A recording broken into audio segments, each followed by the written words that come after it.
लखनऊ घोषणा पत्र जारी, संयुक्त राष्ट्र में सुधार का आह्वान, विश्व शांति और स्वच्छ वातावरण के लिए बामन देशों के न्यायविदों की एकजुट अपील।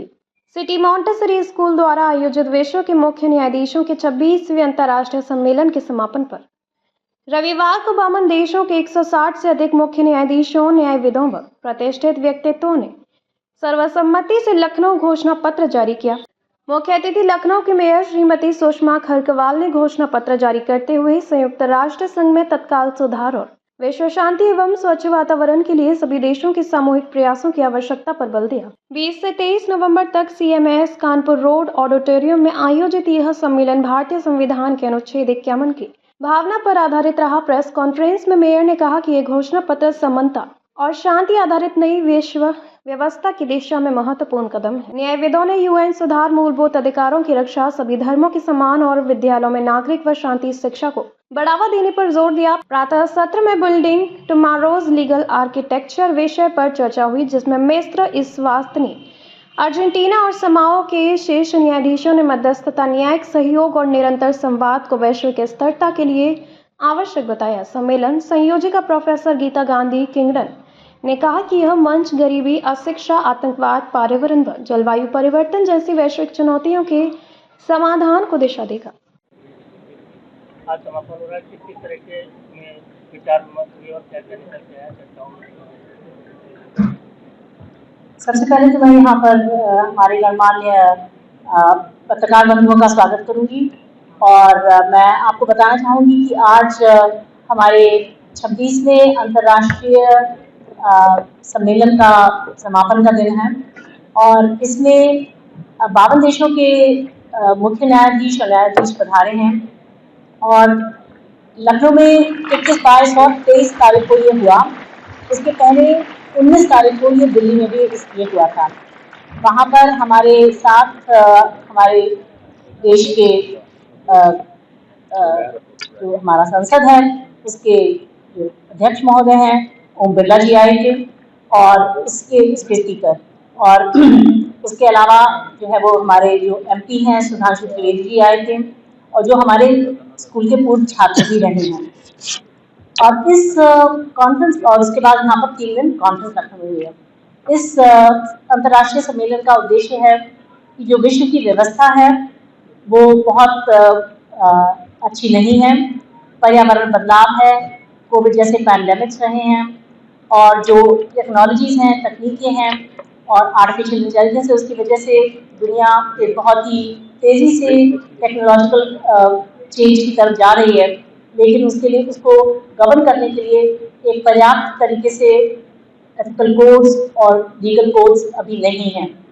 और सबसे बड़ी चीज़ ये है कि दुनिया में जो असुरक्षा है, यूनाइटेड नेशंस संयुक्त राष्ट्र संघ का गठन इसलिए हुआ था 80 साल पहले कि वो दुनिया में लड़ाइयाँ ना हो, इसको सुनिश्चित करने के लिए संयुक्त राष्ट्र संघ का गठन हुआ था।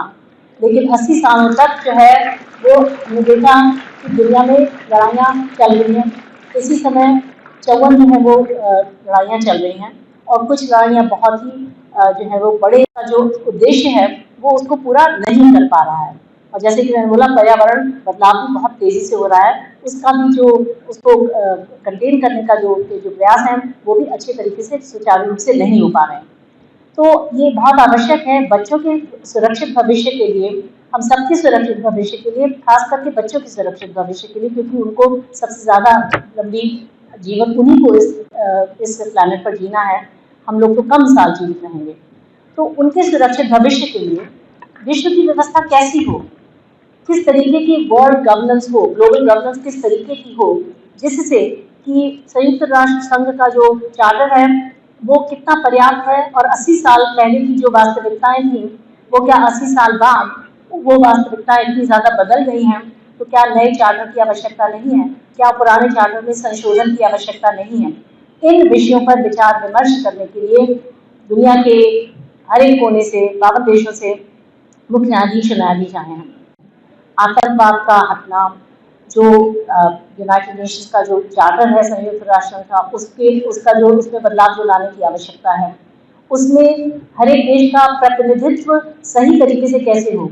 छोटे अभी एक बहुत बड़ी समस्या ये है कि छोटे देश और बड़े देश सभी को जो है वो समान रूप से एक वोट मिलता है वहाँ पर, जो सही नहीं माना जाता है, क्योंकि प्रतिनिधित्व के लिहाज से ये सही नहीं है।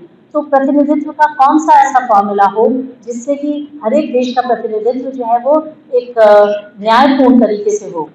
तो इसके लिए बहुत सारे विचार आए हैं सामने, और उनको जो है वो विचारों का आदान प्रदान का एक मंच है ये कॉन्फ्रेंस।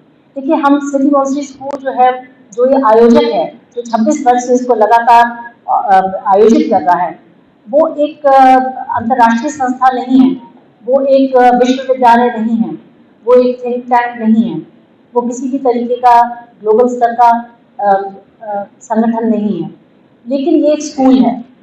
तो स्कूल क्या कर सकता है, वो ये कर रहा है कि एक मंच प्रोवाइड कर रहा है, एक मंच दे रहा है जहाँ पर दुनिया के वरिष्ठतम न्यायविद आकर के इस बात पर गौर कर सकते हैं, चर्चा कर सकते हैं, विचार विमर्श करते हैं, और अपने अपने देशों में इन बातों को वापस लेके जाते हैं।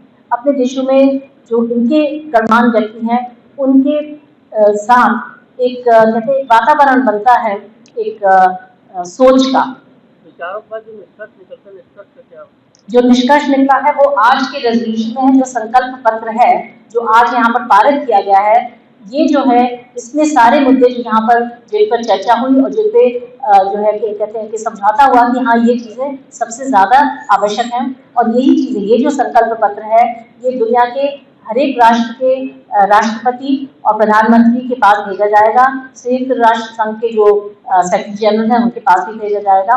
तो ये है हमारे कॉन्फ्रेंस का निचोड़, इसका निष्कर्ष। उत्तर प्रदेश के डॉक्टर जगदीश गांधी को श्रद्धासुमन अर्पित करती हूँ। और उन्होंने जो सोचा है, अभी गीता गांधी जी ने कहा है कि नहीं तो ये सस्ता है, ये सिर्फ एक स्कूल है, लेकिन जो पूरा विश्व मेरा परिवार है, एक कुटुंब है, वो जिस तरीके से 26 साल से लगातार कार्यक्रम कर रहे हैं, पूरे विश्व के लोगों को एक मंच, एक छाता के नीचे ला करके आपस में हम लोग विचार विमर्श करते हैं, तो इससे कुछ ना कुछ सीखने को मिलता है। लगातार ये कार्यक्रम चल रहा था, मैं आउट ऑफ स्टेशन थी, लेकिन मैं गीता जी को भी बधाई देती हूँ कि जिस तरीके से लगातार 26 साल से चल रहा है, आज 2 साल से 1.5 साल से हमारे बीच में जगदीश गांधी जी नहीं है, लेकिन ये लगातार चल रहे हैं, उनके पद चिन्हों पे चल रहे हैं, इसके लिए मैं इनको बधाई देती हूँ। और सबसे बड़ी बधाई तो मैं ये भी देती हूँ, इन्हीं का पढ़ाया हुआ एक बच्चा विश्व पटल पे अपना नाम रोशन किया है, तो आज लखनऊ और CMS को पूरे विश्व में कोई ऐसा व्यक्ति नहीं है कि जो न जानता हो।